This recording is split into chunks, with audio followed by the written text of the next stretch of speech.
Hello, I'm JJ Davis, and welcome to another edition of the Bluffs Sports Zone. Now, it just seems like it was just yesterday that we were making the trip down to Trinity Valley, and now it's over. I mean, the regular season's come and gone just like that. Except for one last business trip as third-ranked Iowa Western drives up to Chicago and the Reavers line up against the College of DuPage. Business as usual? Here's IWTV student Aaron Zach. Road game coverage brought to you by Jenny Edmondson Sports Medicine. Ready to go. You heard the opening coin toss? It's game time for Iowa Western. Looking to end its regular season with the win, the Reavers go up against College of DuPage. Opening possession for the Chaparrals, linebacker Steve Meyer intercepts it. The sophomore returns it across the 50. The Reavers would drive all the way down to the Chaparrals 5, but would settle for a Denny Hamilton 25-yard field goal, giving the visitors a 3-0 lead. Next possession for Iowa Western. Connor Brevard throws an 18-yard pass to George Seal. Touchdown, 10-0. The dark side gives up only 90 total yards for the day. David Jenkins swats it away. One defensive player was unstoppable, the big defensive end Trevon Young. He would get sack after sack after sack. The freshman sets a new school record with 5 in a single game. Late in the fourth quarter, visitors on the 1-yard line. Akis Teague, who ran for 158 yards, loses the ball. Brevard falls on it. Touchdown Iowa Western. The Reavers shut out their Chaparrals 17-0. Call a touchdown. Well, pleased. I mean, we got our 10th win. We won the conference, the Midwest Football Conference again, this year. So, I mean, there's lots of I guess, milestones that we reached, one of our goals in the season. So, I'm pleased to get a victory. That's a heck of a football team that we just played, and we're fortunate to get out of here. No give this time. The defense came up big all game when the offense was struggling. How did you get through that? Coach just kept telling us to keep our heads up and do what we do best. We practiced hard all week, so we knew it would pay off this Saturday evening, and it did. That's why we came out 17-zip. I'm already still back in the end zone. Here's the handoff, and man, we did a great job defensively. Offensively, we were a little slow, but we're gonna get things rolling when it comes bowl time. We got a little time off to practice, so hey. But I'm proud of the defense. I'm proud of the team as a whole. But defense showed us a great job today. We got that goose egg on the board, 0 points, didn't give up nothing. So everything's good so far right now. Brought to you by and presented by. The Reavers defense has allowed 7 or less points in 6 of the last 11 games. For the Bluffs Sports Zone, I'm Aaron Zach. The state volleyball playoffs in full swing. But next up, 3 games in 10 days when we come back.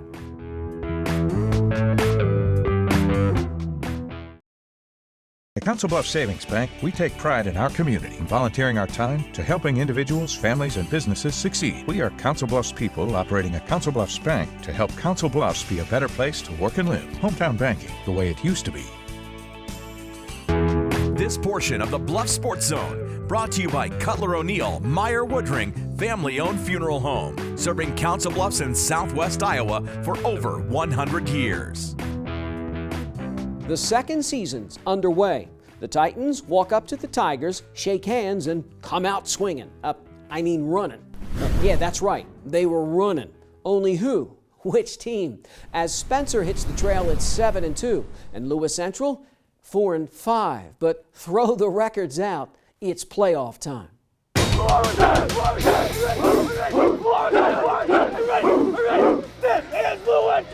The Titans ready to tackle the Tigers' flexbone offense. Spencer gives Lewis Central a run on the game's first play. Hunter Cushman becomes the hunted. Cuts it back, number 23, 74 yards, finally brought down at the 6-yard line. Next play, the senior again, and pretty much untouched. It's 7-zip visitors 26 seconds into the game. Next possession, Spencer marches 61 yards, and again, all on the ground. John Greer, just short of the goal line. The quarterback then calls his own number. Matthew Finner scores, and it's 14-zip. You got to come down this way, not upfield. The LC offense finally gets something going in the second.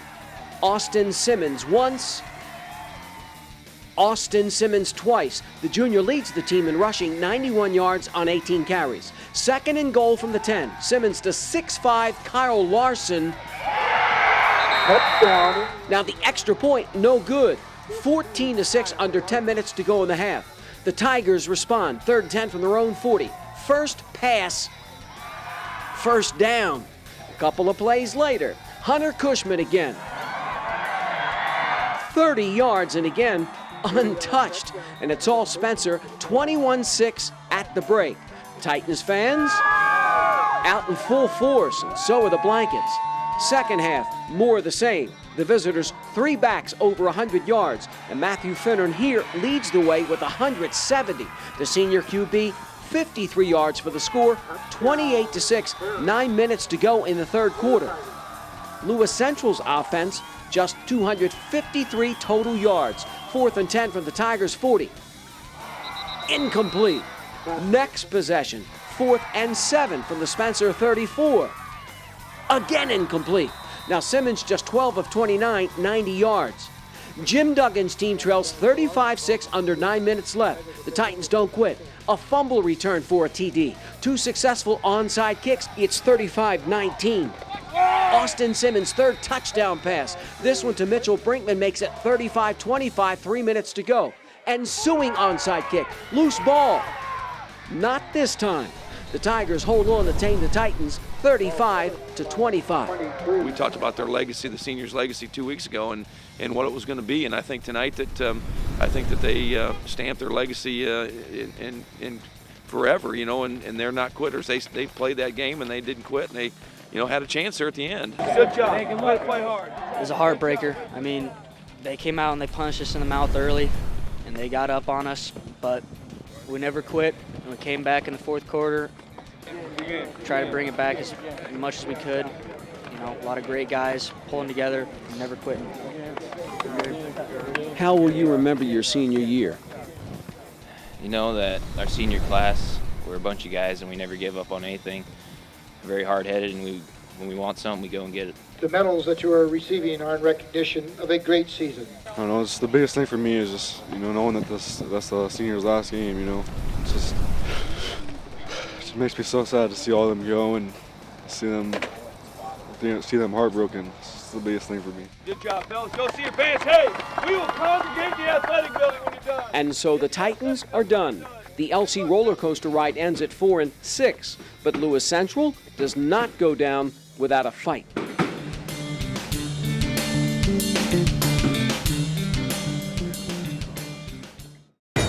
Now, what a fight at Ankeny Centennial as the first-year Jaguars host Abraham Lincoln.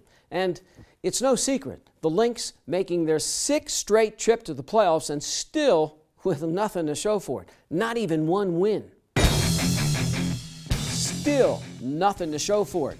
AL led on 3 different occasions, but could not close the deal. Tied at 28, the home team scores the final 21 to win it 49-28. Dylan Garner, another 100-yard game. Jared Thompson, a touchdown pass. Brandon Colpitts finds the end zone, but not enough. Justin Camrad and company finish at an even 500. And again, there's always next year. Just your average year for St. Albert, another undefeated regular season. And once again, the road to the Final Four runs right through Al Lever Field. Here's IDUB TV student Austin Heinen. It's a chilly and misty night in Council Bluffs. St. Albert takes on Pella Christian in the first round of the playoffs. Falcons start up fast 7-0, 4 minutes into the game. St. Albert defense not giving an inch. 3:42 left in the first. Jacob Benjamin turns the corner and takes a 40-yard run to the house. 14-0 home team. After forcing another 3-and-out, Falcons offense keeps on rolling. Elijah Finn keeps it and picks up 8 yards. Next play, the freshman, who had 58 yards rushing on the night, weaves through and gets to the Eagles' 18-yard line. But 3 straight penalties plague the offense. Coach Colgett not thrilled. Still in the first, visitors go back to work, but SA forces yet another stop, 14-0 after 1. Eagles trying to get something going defensively. Thank you, sir. Carson Duggar gives Pella Christian the ball, but again, they are stopped. 7 minutes left in the half. Benjamin sweeps outside for 11 yards onto the PC 33. Falcons face a 4th down. Finn throws, and Colton Collins. He could. He might. He may. He's down at the opposing 12-yard line.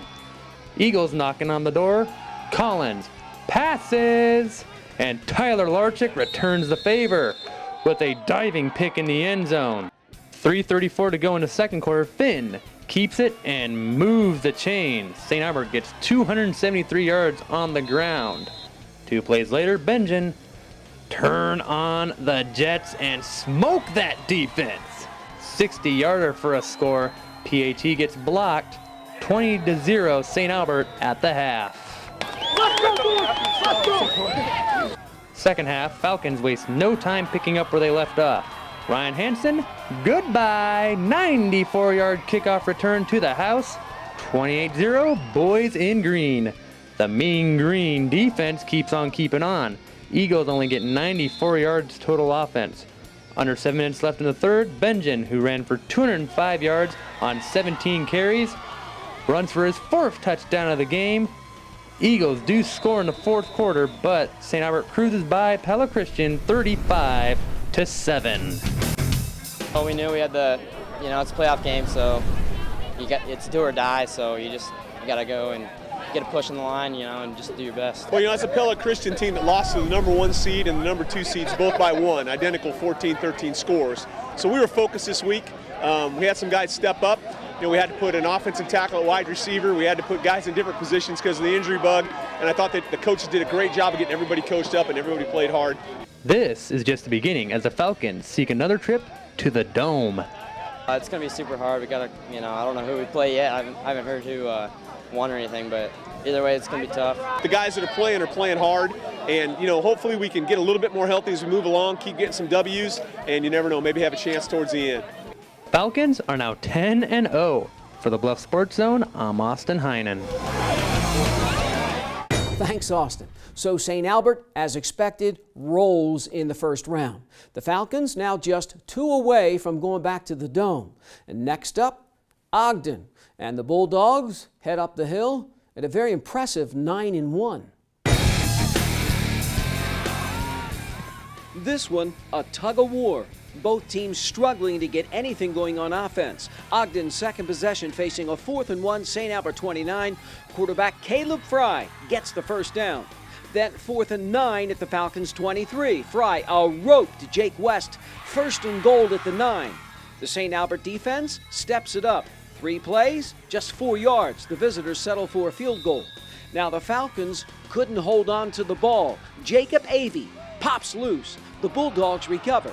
The home team put the ball on the ground 4 times in the first half and lost it twice. Gotta keep playing. We're gonna score here, you understand? Do your job. Offense doing its job second quarter. 1st and 10, St. Albert 14. Eli Finn right up the gut. The freshman takes it outside for 34 yards. The drive bogs down. John Myring drills a 33-yard field goal, 3-3 at the break. And to a man, fans wondering where's the O-show. Falcons 101 total yards in the first half. Third quarter, Ogden 2nd and 8, St. Albert 36. Fry takes off. And number 16, a 36-yard touchdown run, missed the extra point, 9-3 Bulldogs. But the Falcons come right back. Travis Miller lights it up. Eric Johnson loses it, and Ogden recovers. The home side turns the ball over 6 times, but St. Albert keeps coming. Miller, 9 of 15, 130 yards to Eric Johnson. First down at the enemy 20. And then 3 plays later, Jacob Benjamin cuts it up. 8-yard TD run. Extra point good, 10-9 Falcons. Fourth quarter, Travis Miller, one of his 3 interceptions. Luke West almost takes it to the house. Number 10 to the St. Albert 14. But the Falcons get it right back. Ryan Hansen with the pick. Under 10 minutes left in the game. The visitors take over on the St. Albert 47, 6:30 to go. Colton Christie, 10 tough yards to the Falcons 38. Number 24 again, another first down at the 25, under 5 minutes left. Later, 3rd and 5 at the 7. The St. Albert defense, gang tackling. So Christie's in to attempt a 23-yard field goal, and it's good. Ogden grabs a 12-10 lead, 2:07 left to play. Hey, we run this back. We run this back right now. It doesn't happen. The Falcons, one last shot. 2nd and 10, midfield, Miller. And it's incomplete. 3rd down. Nothing. St. Albert, 4th down for the Falcons, 45. It's not enough. The Bulldogs end St. Albert's season winning 12-10.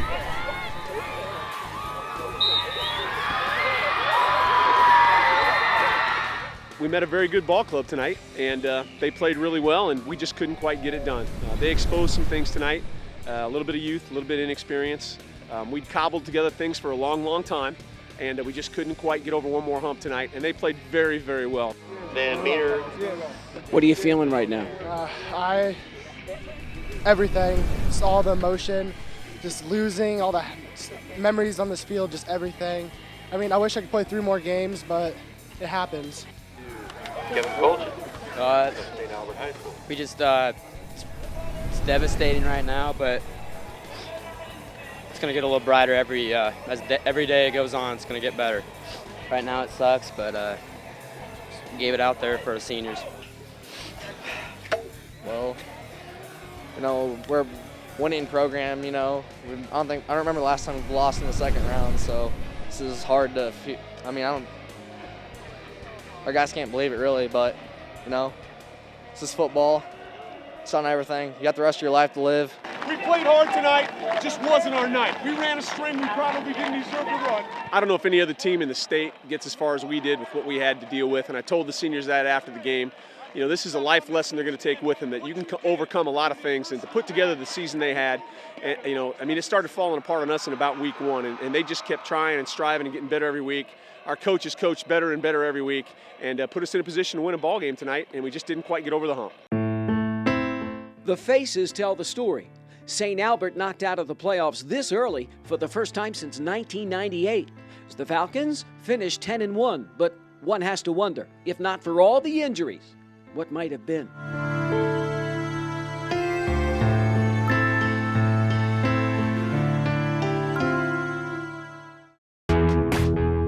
Now, what about volleyball? Not to mention AL, TJ, LC, and the Saints. After the break.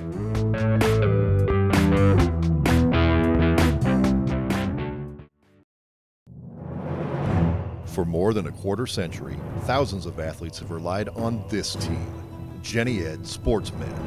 Their sole focus is to prevent, diagnose, and treat your sports injury, getting you back in the action. Jenny Ed Sports Med partners with Neb Ortho, giving you consistent one-on-one care from diagnosis to rehab.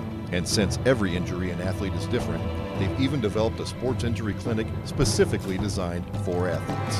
Jenny Ed Sports Med. The Yellow Jackets, 14-game winners a year ago, 1 win shy of reaching that number in 2013. And it's not going to be easy. Try 10th-ranked Abraham Lincoln. As the Lynx, led by first-year head coach Brittany Ridenour, 37 wins, 11 losses. Thinking state tournament. But first things first. It's playoff volleyball. TJ visits AL. First set, Delaney Bolton gets the kill. Lynx on top early. Later on, the senior again. AL starts to pull away, but the visitors try to stay in it. Rachel O'Neill with the K of her own. It's the Lynx again. Kelsey Johnson this time, and it's 16-10 home team. Set point. Victoria Crone. Watch as TJ simply cannot return the spike. AL wins it 25-13. Second set. Fans cheering on the Yellow Jackets. Crone again with the little soft tap. Later, the senior goes for the kill, but watch, it's batted back. TJ hangs in there down 5-4. But a tide turn. Crone, one of a whopping 20 kills. The Lynx a huge rally. Set point. Bolton again. She had 8 kills. AL wins 25-7. The visitors regroup. Third set, the Jackets get it batted back. The home team, the early lead once again. Caitlin Murphy gets in on the action, one of her 4 kills. And then once again, it's Victoria Crone. The Lynx win it 25-15 and sweep Thomas Jefferson. I think we've had a great season this far. You know, looking back, I think it's been going really well, but our goal has been districts and regionals. Well, we had 5 seniors on our team and 5 juniors, so I'll lose 5 seniors this year. So we'll lose half our team. But I think that the depth in our program is deeper than we've had before. And I have some JV players that we believe that can come in and fill in some of those spots. AL travels to Waukee Tuesday night, November 5th. The Lynx serve it up against West Des Moines Dowling for the Region 2 championship. And then there's Lewis Central. The Class 4A 11th ranked Titans go for the kill against Creston in a regional semifinal. Lewis Central getting warmed up as they face Creston in the Class 4A Region 2 semifinals. Hannah Shea showing that practice does make perfect. With that kill, Titans up 7-3. Brenna Jones with a kill of her own as LC takes set 1, 25-15. Halloween, Lewis Central students all dressed up for the night. Second set, Panthers not going away easy as they have not one, but 2 blocks, 11-9 visitors. Creston on the offensive, Natalie Mostick with one of her 7 kills. LC answers back. Home team up 22-20. Regan Coyle capping off the second set, 25-22 Titans. Lewis Central continuing their dominance. Megan Driver with one of the team highs 9 kills puts the nail in the coffin. LC proving to be too much to handle as they win set 3, 25-21. We need to be more consistent. Our timing on our hits, our serves. We had 11 errors in 3 games. That's a little too many. We need to work on having a quicker defense because Harlan's offense is a lot faster than Creston's, so defense is a big factor. We're just a fun group. They love coming to practice. They love playing. They love volleyball. All of those things are good. And that's what makes it fun to play, fun to coach. Titans just 1 game from state, and in their way, top-rated Harlan. For the Bluffs Sports Zone, I'm Michael Byling. Thanks, Michael. And now to the Saints. Class 2A, 4th-ranked St. Albert looks to get back to the promised land, but it's not going to be easy. The Cardinals stun the Saints, winning the first set 25-22. But the home team storms out in the second. Emily Rondoni with a kill, 18-11 St. Albert. Trainer goes on an 11-4 run, cuts it to 19-15. Emma Myers, team high, 12 Ks, 22-20. And then here, just too hot to handle, and it's 22 all. But big-time players come up big in big-time matches. Kylie Ferguson with the big kill, and it's 23-22 Saints.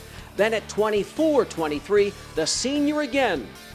St. Albert survives, winning the second set 25-23. And the home huddle, relaxed. The Saints jump out to a 13-5 lead in the third. Kylie Ferguson, one of her 5 blocks. Allie Wettengale comes up big in a limited number of attacks. The junior, 9 Ks, 15-9. But the Cards cut it to 5. Callie Calfee, one of her 8 kills.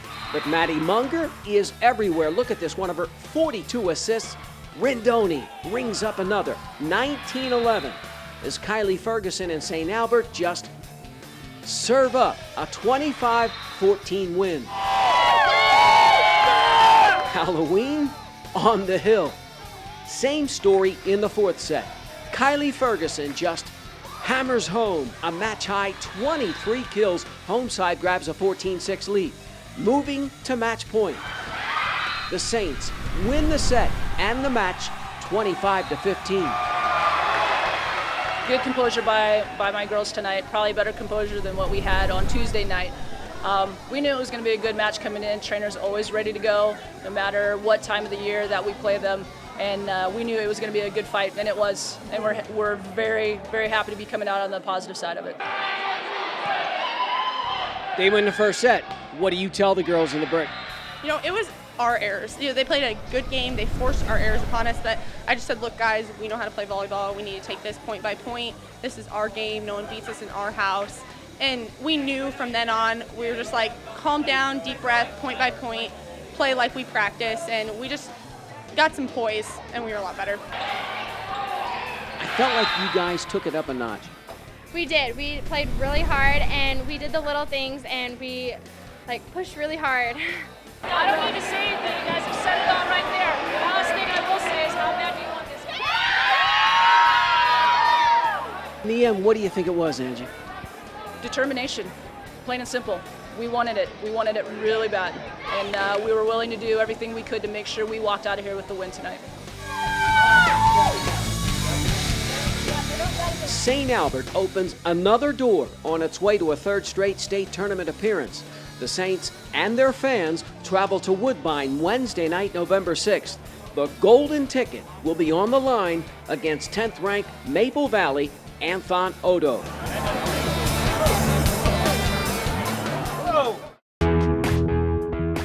Fun just beginning for the Iowa Western women's basketball team. On the other side.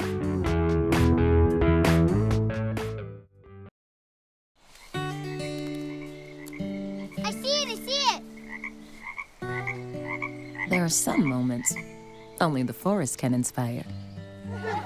Find yours at discovertheforest.org. Iowa Western volleyball team taking no prisoners. The 4th-ranked Reavers, here earlier in the season, make it 29 in a row by blasting Iowa Central 3-zip on Friday night, November 1st. And while one season winds down, another just getting cranked up. Now, do the Iowa Western women tip things off with a bang? The Reavers hit the home court for the first time with 13 newcomers. In fact, just 2 players returned from a team a year ago that won 25 games. And here's one of them, Blair Harding, knocks down 12. Northern Oklahoma Tonkawa with the brick. Harding to Jasmine Trimboli to Simone Gillum inside. Count it. The freshman from Michigan finishes with 9 points. But the Mavericks hanging around Ashley Lagasse with the triple. Another freshman from Australia, Trimboli here, pours in 11 for the home team. But Rachel Gray takes the pass and sticks a game-high 21. The visitors trail 49-38 at the break. Here, look, we're in the 1-1 already. But we only got 4 fouls. Don't foul. Let's shoot free throws the whole half. Right on the money, Coach. The Reavers go to the line 47 times. And Iowa Western sinks 35. Fani Chuterash leads the charge. The freshman from Hungary here nets 16 points as the Reavers outscore Northern Oklahoma Tonkawa inside 78-69. Meanwhile, the fun continues for the Iowa Western soccer teams. The Reavers destroy Nyack 4-0 in the semis. The top-ranked team across the land then knocks out Dakota County 3-1. Third-ranked Iowa Western clobbers Scott 9-0, and then Brad Sylvie's team claims the prize by coming back to knock out Iowa Central 2-1. And as I said last week, this is what you play for. And we've been covering these teams all season, so we want to see a payoff as well. So, until next week, as always, for the Bluffs Sports Zone, I'm J.J. Davis, and I'll see you around.